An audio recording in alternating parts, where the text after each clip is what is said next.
Hey everyone, Tom Callahan here with you as we're going to take a look at the 4-1 loss to the Florida Hockey Club here. Some post-game reaction from the Utah room coming your way. Looking back, you know what? Not as bad as it may appear. We'll talk about that on today's Locked On Utah Hockey Club podcast.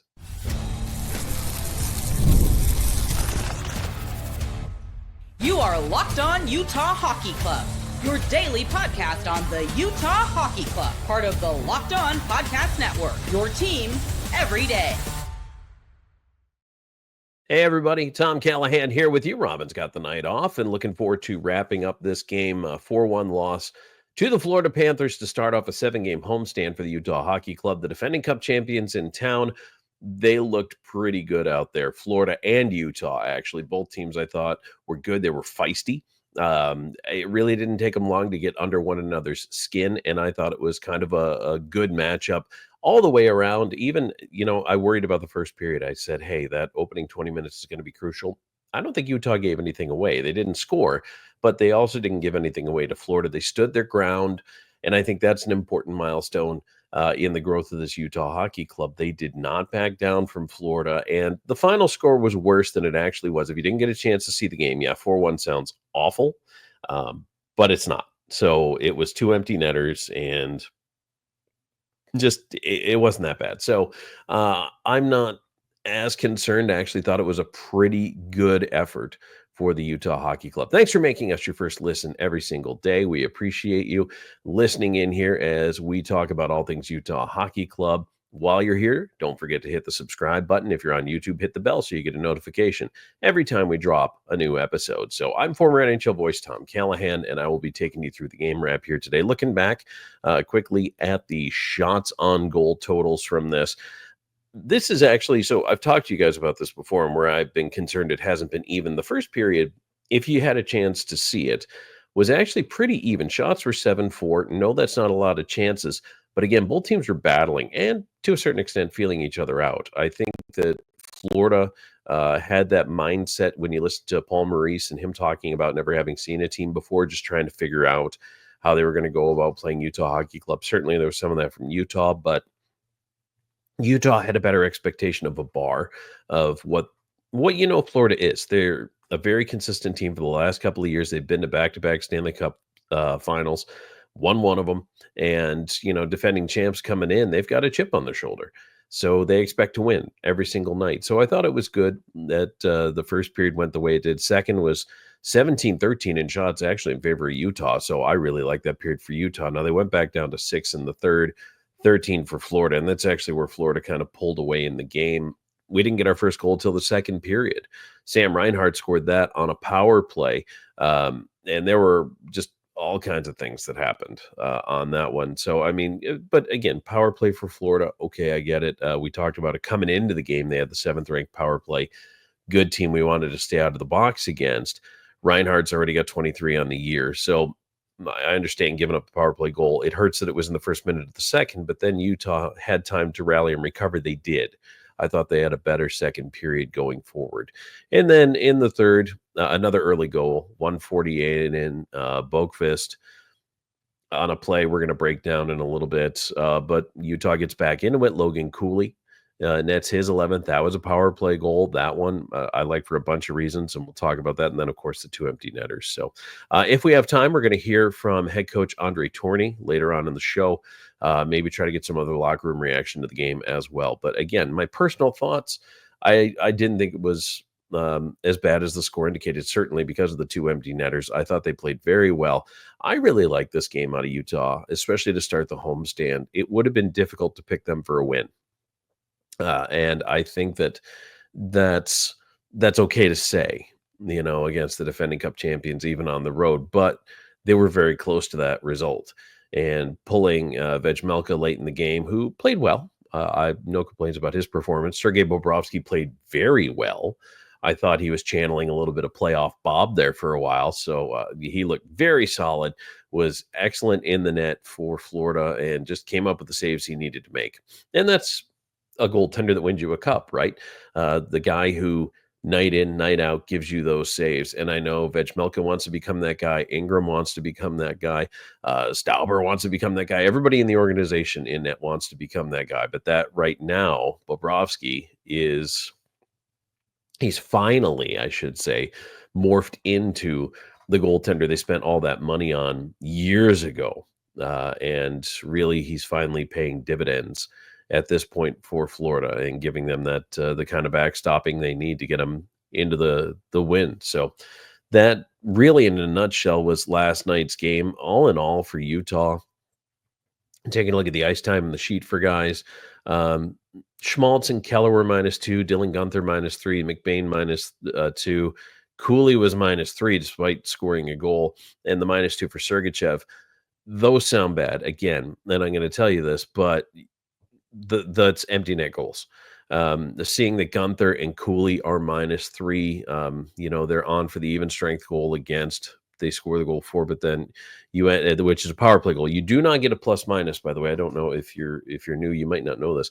You don't get a plus minus, +1 or a -1 for a power play goal for or against. Really wouldn't make sense. It is an indicator of even strength. And an empty net situation, even though it's 6 skaters versus 5, is still considered an even strength situation. Why? It's a good time to explain this.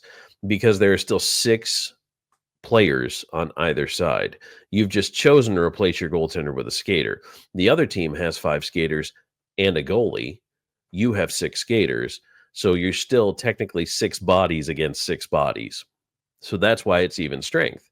If it were a power play 6-on-4, that's different. But with an empty net goal, if it's 6-on-5, it's still considered even strength. So there is a minus given out for that when you give up that goal. It's cruel. It does not help your plus minus, especially when you give up 2. But it goes to show you that those are the guys on the ice and they're trying to tie the game.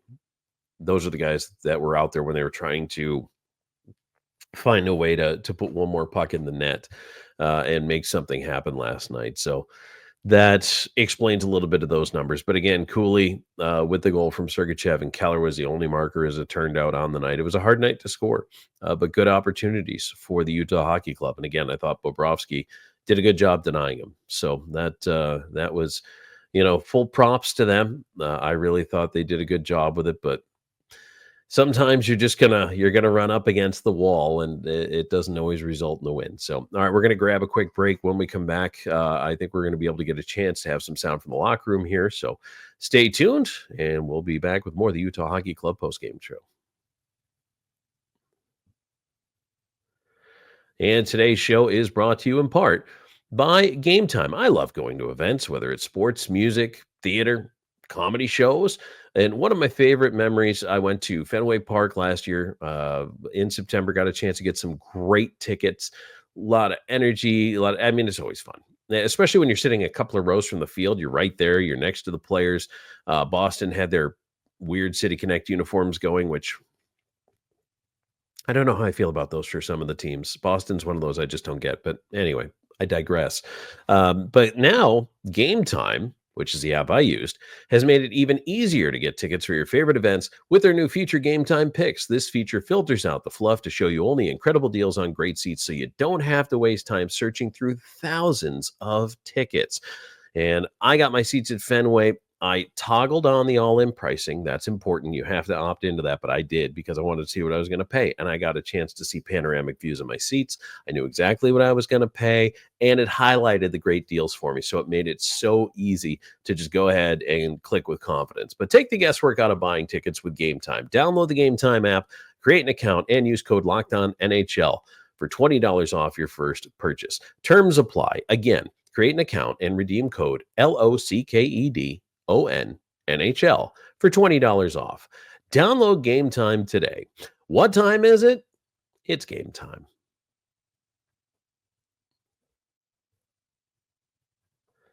All right, so as we come back here, I am not Robin Leano. There we go. I am Tom Callahan, and that's okay.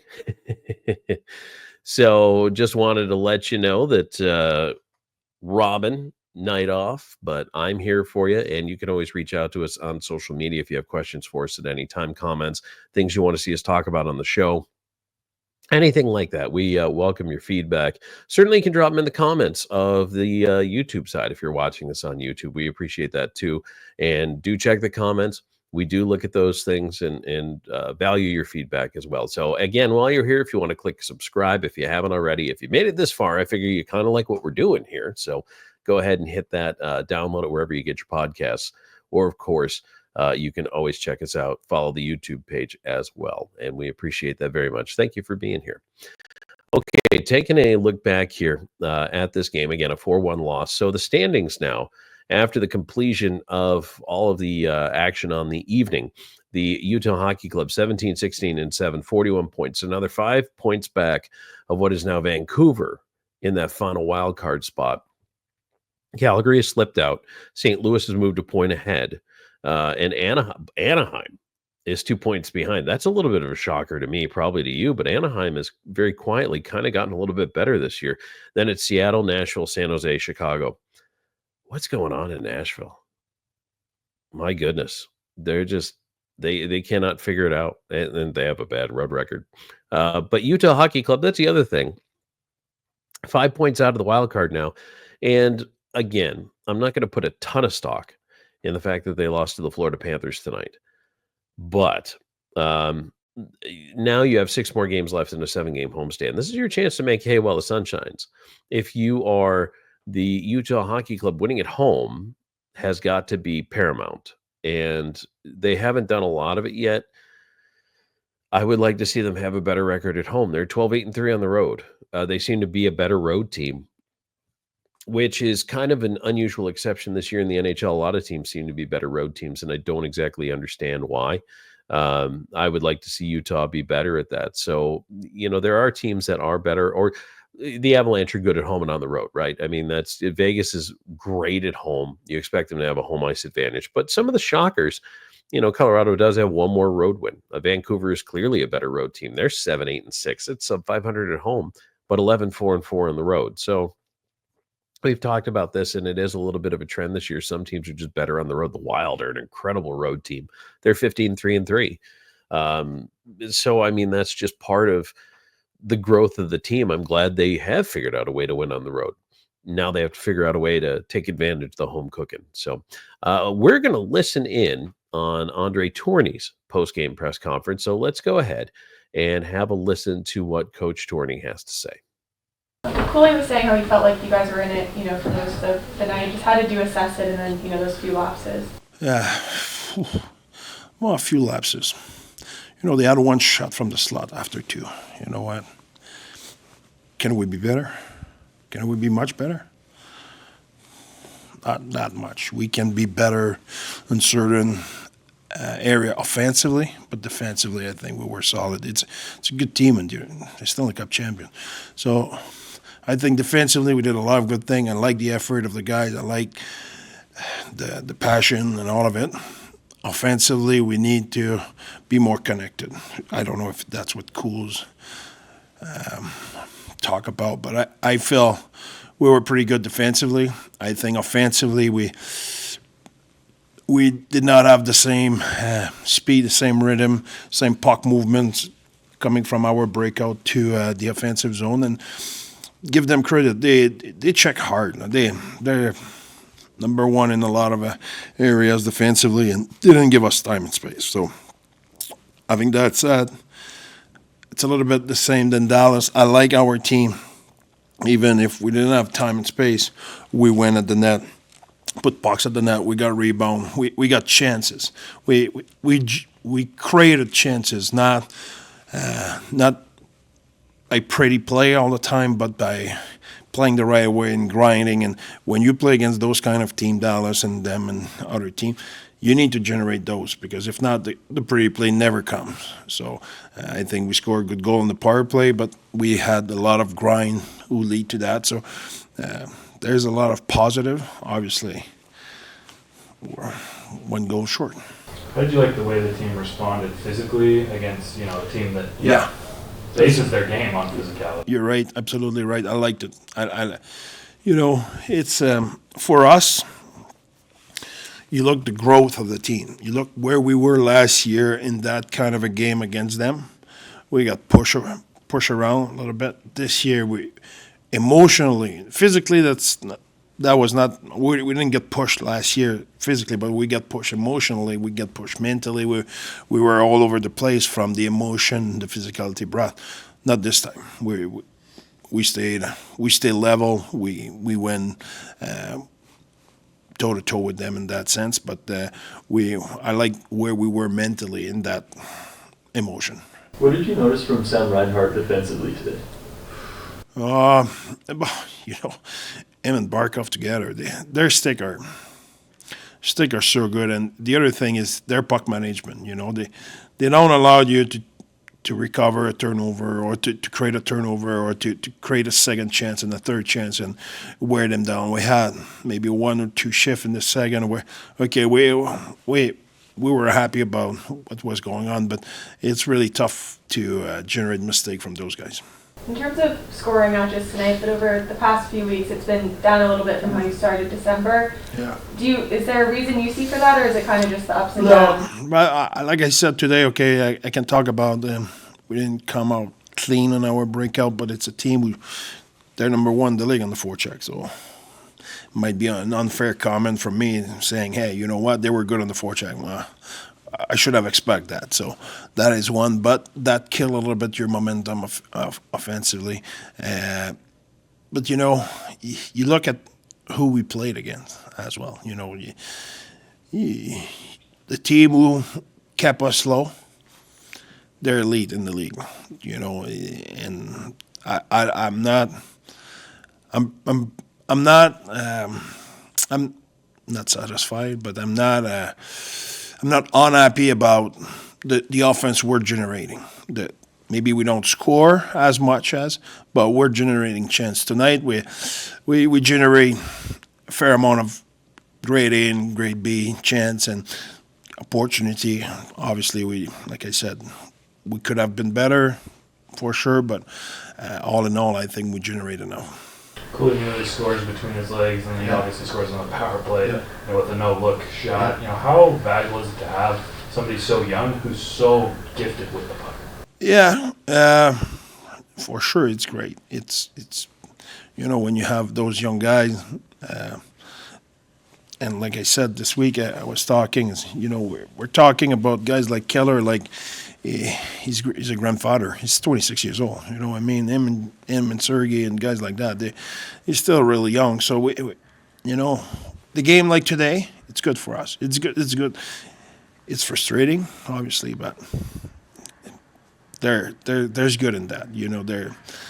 It's good for us to learn from it and to go toe to toe in those games, to not shy away, to not get pushed, to stay in it and to be there until the end. And obviously, we think we can beat everybody. We think we can play with everybody. So there's a level of frustration, but at the same time, we need to keep with our same mindset. Need to keep going, getting better, keep closing the gap. McBain has talked about wanting to keep his edge but also be disciplined. Yep. How have you seen him grow into that, especially against a team like Florida tonight? It's really important, and he did a good job. He showed up when it was time. He was physical. He was there for his teammate. I think he did a good job. All right, those are the thoughts from head coach Andre Tourigny. It looks like Logan Cooley is going to be able to join us, so we're going to take a break, and we will come right back with Logan Cooley here in just a moment. And today's show is brought to you in part by FanDuel. From big upsets to game-winning drives, the NFL playoffs are better with FanDuel because right now, new customers can bet $5 and get $200 in bonus bets guaranteed. That's $200 in bonus bets, win or lose. So the FanDuel app gives you everything you need for live bets, same-game parlays, and so much more. Visit the website, FanDuel.com. You can check out what's going on with the odds, the lines. We use them here a lot on the show. We talk about what's going on with the FanDuel, the line, the plus minus, the over under, and you can do the parlays, and especially during the NFL playoffs and wild card weekend, which is going to be an awful lot of fun. Let me give you a tip with trying to string together some of your parlays. Try to do them on the same day. And if you're going to do separate ones, that's fine. But to string it across a weekend is kind of torture. unless you have something that you're like stone cold lock, I totally believe in this. There's no way this is not going to happen. When you do that, number one, obviously, it's kind of like being involved in fantasy sports. It makes all the games exciting. But number two, I don't know how you sleep at night. Waiting to see, you're like, oh, I just need this one thing to happen on Sunday. I don't know. I would put everything across the same day. But keep in mind, they are playing the multiple days coming up this weekend with the Wild Card Madness. They got Saturday games, Sunday games, and a Monday night. So just keep that in mind, if you will. Visit FanDuel.com to join today and get started with $200 in bonus bets. That's FanDuel.com. Make this playoff season unforgettable with FanDuel, an official sportsbook partner of the NFL. Okay, so as we come back here, we do have a chance to listen to Logan Cooley's post-game reaction from down in the locker room. So we're going to go ahead and do that. Felt like you guys were kind of in it for most of the game, except at the beginning of 2 periods. Just how did you kind of assess tonight? Yeah, I think just like you said, we were in it all night. I think we were managing the puck the right way. Obviously, they're a team that has won in the past. They don't give you much. They play the right way the whole game. It seems like there's always a guy in your face. So I think we managed the game pretty well. Obviously into the end, but obviously I think we're in it with these teams like Dallas, Florida. It's just the goals are going to start to come. I just think we got to stay positive and take the positives out of it. Have you ever scored between your legs before? Yeah, maybe once or twice when I was younger, but I don't know. I'm just trying to. I was pretty tired, just trying to get a shot on net and just trying to get a quick play. When taking on teams like tonight and Dallas, tough opponents, what challenges you the most as a group to get over that hurdle or to get over that hump of not winning those games? Yeah, I mean, I think it's obviously frustrating when we're it's a 1-goal game and you can't find the next shot, but for us, I think we just gotta continue to. Obviously, when there are tough teams like that, they're always in the face. I think for us, it's just continue to simplify, get pucks to the net, and make sure there's traffic. Against Florida like that, there's, like I said, not much room out there, so it's going to be a greasy one. And I think we just need to be, bat a little more in front of their net and try to get a greasy one. You're producing a lot more this season compared to last. How do you like the way that your game's progressed this year? Yeah, it's good. I think you learn a little bit each year. Last year was, kind of a lot of ups and downs. This year I feel, I'm a lot more steady. There's obviously some ups and downs still. It's a long year. You're going to go through some challenges, but, for me, I think, confidence is a big thing, and, I'm kind of having that right now. How tough is it to play against a team like Florida that their game is based on being really, really physical? Yeah, I mean, it's obviously challenging, but you're going to have to face a team like that if you want to win the Stanley Cup one day. So, for us, it's how we respond, what we need to do to obviously not get frustrated when they're always in your face. There's hit after hit. So, for us, it's just staying disciplined, trying to do what makes us successful, and try not to worry about what they're doing too much. What's it like playing against Barkov and Reinhart and those big physical defensive guys? Yeah, it's fun. I've always liked going up against the top guys in the league, and obviously they're unbelievable players, but they're good defensively too, which makes it challenging. So it's cool, and but obviously we like to come out with one here. All right, so that was Logan Cooley, his post-game reaction. I know it's disappointing, but again, 4-1 with 2 empty net goals, not that bad. Honestly, really a 2-1 game in my mind, and I think probably once you get the benefit of looking back at that game, that's a good effort against the Stanley Cup champs, and I think that there's a lot to build on for Utah Hockey Club. But now, taking a look at what's coming up here in this homestand. You've got the Sharks on Friday and the Islanders on Saturday. That is a chance to get to 2-1 real quick on this homestand. Then you have the Canadiens, the much improved Montreal Canadiens, the Rangers, the Blues, and the Jets to round out that homestand. But I tell you what, that Sharks game on Friday the 10th, that one I circled because, and it is the next game of the homestand. Obviously, you're watching this on Thursday. That is the biggest one to me because they need to get out of the starting blocks against the Sharks, put them in their place, and make sure that San Jose does not think it has a chance to win that game. And that's coming off the confidence of how well they played against Florida, and just put the Sharks away. Then you have back-to-back. You got the Islanders in your building on a Saturday night. You need to win at home on a Saturday night. And you got to pack out the building on a Saturday night. So hopefully they're able to do that, get to 2-1 here by the time the weekend's all said and done. And that would be a great start for the Utah Hockey Club. Thank you, everybody. If you made it this far and you still haven't clicked the subscribe button, I don't know what you're doing, but please do it. No, seriously. We appreciate you being here. You can always catch us over on social media. We are everywhere you get social media. Just look for the Locked On logo, whether you're on Twitter or Instagram, Facebook. I'm on Blue Sky at Tom Talks at Blue Sky. I'm also on Twitter at Callahan on Air. You can certainly find us there. I know Robin is at Robin Icetime on Blue Sky and at Robin_Leano on Twitter. That's probably where we're most interactive, but we do have all those other outlets for the show as well. Threads, we're on Threads as well. So I hope you can catch up with us there. But I want to say thanks for making us your first listen every single day. And hey, if you're looking for something else to check out, what about the Locked On Fantasy Podcast? I know a lot of you do fantasy hockey. Those guys are really good. They cover a lot of possibilities, whether you're in a deep league, a shallow league. Never hurts to have a little help, right? I mean, you want friends who know a little bit more about hockey or who might be in different markets here and different things, catching different trends. It never hurts. So check out the Locked On Fantasy Hockey guys as well. They do a great job. So, all right, everybody, thanks for checking us out. And we will talk to you next time on the Locked On Utah Hockey Club podcast.